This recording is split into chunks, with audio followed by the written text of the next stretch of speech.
जगद्गुरू संत तुकाराम महाराजांच्या पालखी सोहळ्याला सुरुवात झालेली आहे आणि काही वेळामध्येच ह्या पालखीचं प्रस्थान पंढरपूरकडे होणार आहे। आणि या ठिकाणी आपण पाहिलं तर संपूर्ण जे वारकरी भाविक भक्त आहेत या मंदिरामध्ये दाखल झालेले आहेत आणि विठुरायाचा गजर करताना आपल्याला या ठिकाणी पाहायला मिळत आहे।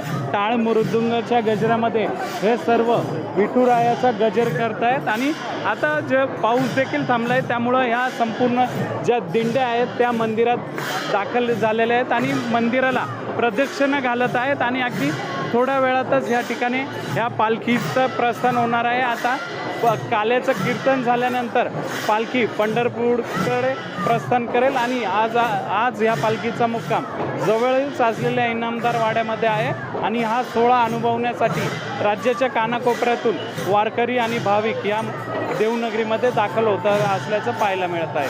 सुशांत डुमरे, लोकशाही मराठी, देव।